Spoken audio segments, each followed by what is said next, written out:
In today's world, you could make the argument that black people are more racist than white people.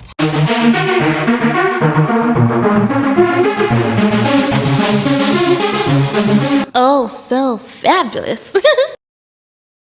Hi guys, welcome back to the channel once again. It's your girl Dumebi. If this is your first time coming across my channel, you're welcome. I do hope you decide to subscribe, and if you are a returning subscriber, you guys know that I love you. It's so good to have you here. Welcome back. So today's video is something that I came across and it just got me thinking, and this is a video that a young beautiful black woman made. Let me play her video right now. Y'all ain't gonna like this one. I've only ever had issues with other black cops. I've had more issues with black cops than I've ever had with a white cop. I've had more issues with other black men and women than I ever had with a white man or a white woman. This is why I don't like talking about race on my platform, because I don't think y'all really ready to hear the shit I gotta say. But with these 5 Memphis officers and Tyree Nichols, it's about time we have it. Baby, the self-hate in our community is so detrimental and pivotal right now, but I feel like y'all get off on giving y'all power to other people, to white people. Contrary to what the y'all see on the news, they don't even have to, they got y'all doing the work for them at this point. White supremacists and the elites, they got y'all doing the work for them now. Because look at these 5 Memphis cops. Y'all think that shit is normal? Y'all think that shit is just a one-time occurrence? No. I've lived in the South for over 7 years, and every run-in I've ever had with the law was at the hands of a black cop and a black judge. I literally have a friend right now who's in the middle of suing the Georgia State PD because something like this similar happened to him. Beat my friend on a random Friday night at a club because he could. There is no love in the black community. There is no love. Look at our culture, down to the music we listen to. You rappers, you male rappers, y'all get on these tracks and y'all promote violence towards each other and you think it's gangster. No, it's giving self-hate, it's giving coon, and it's giving capper, because y'all don't even really be doing that shit in real life. You get on these tracks talking about being in the hood, doing all this shooting, but you live in a gated community. You don't leave your house without 5 or 6 people around you. You're a capper. You don't drop bodies, you drop hobbies. Y'all get a little bit of money and the first thing y'all want to do is align yourself with whiteness. Now you're rocking these luxury brands that don't give a fuck about you. You're too good to rock a tail fleazy. You're too good to support your own. You can't tag the girl who did your makeup from your hometown. You can't tag the small business, but all day y'all on these apps rapping Gucci, Louis, and Prada. It's such a lack mindset. You think supporting your wrong, you think by supporting me is going to take something from you. You think by giving me my flowers or somebody else their flowers is going to take something from you. The self-hate in our community is crazy, and it's absurd, and it's like nobody talks about this shit. Let's start talking about it. I feel like there's enough white creators who do a really good job at educating their own. When we going to start doing that shit for ourselves? Because I feel like we are the only community that does not look out for one another. God rest Tyree Nichols' soul, but it always takes that one example. It always takes for something like this to happen for us to have the conversation. So let's do that. Let's not let this man's death be in vain. When we gonna start talking about the real tea, which is the self-hate in our community? It's crazy. It's crazy, and it needs to change. So what do you guys think about what she said? Is she making sense? I think I can see the sense in what she's saying. Let me play the stitches people made to her video and what they had to say about what she said. I've had more issues with black cops than I've ever had with a white cop. You want to know what's crazy? In today's world, you could make the argument that black people are more racist than white people to their own race and other races. You should hear the things that my mom has said in her road rage moments. Growing up as a light-skinned kid in an all-black community, nothing else, they'd see this and the way that I carried myself, and all of a sudden, that's a white boy. This white? At least white people are more upfront and ridiculous with their racism, but black people, they gotta get in your head with it. They gotta go after your insecurities, because all of a sudden, now that I don't sag my pants and I'll put hot sauce on my chicken, all of a sudden you taking my black card. But what? When did I have one of those? Wait, what gives you the right? I'd rather you call me than say that I'm not black. At least one of them is true. I've had more issues with black cops than I've ever had with a white cop. I've had more issues with other black men and women than I ever. Black on black crime is running rampant. It's out of control. They're unaliving each other left and right. These are all narratives that were shoved down our throats, like I believe in the early 1990s, right at the height of the the crack epidemic, if you will. And it's just a load of crock, because what they don't tell you is that it's proximity. Black people are more likely to commit crimes against black people. Facts. White people are also more likely to commit crimes against white people. Asians are more likely to commit crime against Asians. It is about proximity. And this particular issue with the police officers who unalived that innocent young man, 58% of the Memphis police force is black versus 9% of the United States police force. So that is about proximity. There are more black police officers in Memphis than there are in, say, where I live, which is in Lawrenceville, Georgia. It's probably like 3%. But it is about proximity. Of course, you're going to commit crimes. You are more likely, if you live in a hood, to go rob your neighbor next door because it's closer. You're not going all the way across town. That's just the reality of it. They just don't call it that. So I really hate when we as a people continue to push their narrative that was shoved down our throat. That is not a thing. You are most likely to commit crime against the person right next to you because they're closer, especially violent crime. So don't let that be a reason or an excuse. Black people love black people, okay? I love my people, and I know that most of us do. So that's not a thing. That's not a thing, and this is no shade to that creator. It's just not a thing. I've only ever had issues with other black cops. She told the whole truth. And nobody talks about how poorly black cops, teachers, social workers, principals, judges, business owners, how poorly they treat their people. I mean, I can go a little bit longer, a little bit deeper. Anybody want to chime in and add to it in the comments, that's fine. But we have very toxic mindsets in our community, and a lot of times with status and material wealth, things like that, where you stay at, where you work at, how much money you make, sometimes it blinds those people from knowing that they're also a part of the problem in our community. When you lose touch in how to help people, you have not healed. You have not made it. You are not doing anything. I don't give a damn where you stay at, where you work, or how much money you make. If you're on the other extreme end, you are a part of the problem, like these goddamn cops. They throw their own people away and they're a problem. I'm glad we're talking about it. With the white cop, I've had more issues with other black men and women than I ever had with the white men or white women. Y'all know what's crazy? I have been preaching this for years.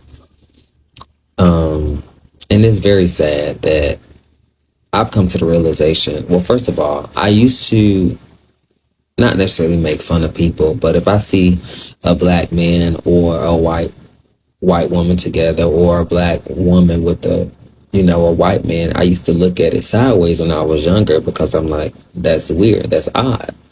But I would say when I was about early 20s, late teens, I started experiencing different cultures outside of my race as far as romantic relationships. And I will say that they have been more successful than my attempts at dating inside of my race and my culture.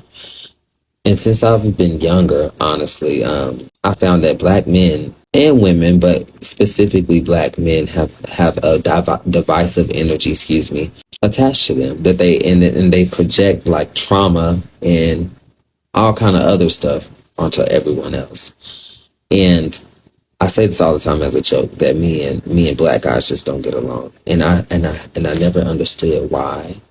But the way she broke it down in this video, so go back and watch it. I encourage you. It makes so much sense to me. And since I was a child, I've experienced all kind of trauma, from bullying, getting picked at, mistreated, all by the hands and the mouths of black men.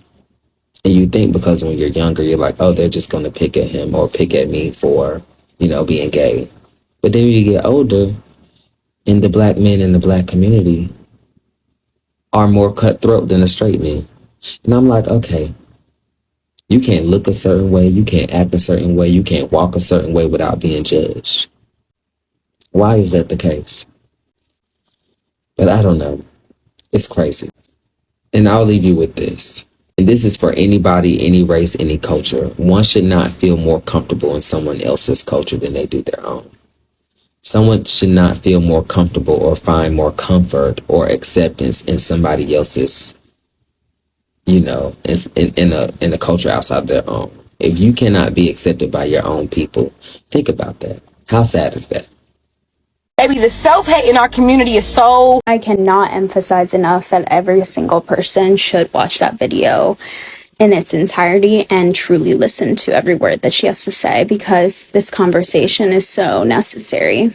I feel like it's safe to say that every minority community or group experiences self-hate at one point or another, and it's so obvious and clear that that self-hate is fueled by white supremacy. I experienced self-hate for a majority of my youth, and I can truly say that there is no worse feeling than just hating your identity and your lineage and where you come from and who you were born as. And I realized later on that this self-hate is, like I said, fueled by white supremacy because of being surrounded by white people who you realize just do not suffer the same hardships that minorities do. Do they suffer hardships? Of course, everyone does. But do they suffer hardships because of their race? No, obviously not. This topic of conversation is so important and just necessary, but also really hard because it's going to be white people who are the first to jump down our throats and say, well, it's not our fault that you hate your community or hate your identity, but it is. Because when you live in a society and a world that glorifies and worships the straight white male, how would you not experience hate for anything that's not that? Because we're taught that that's what's right. Obviously, I don't know the life stories of the 5 Memphis police officers that killed Tyre Nichols, but we all know now that white supremacy has fueled the police system since the beginning of slavery. And when you think about it, it's minority cops that have the most to prove to their white superiors and peers. I ain't gonna like this one. I've only ever had issues with other black cops. James Baldwin is always on point.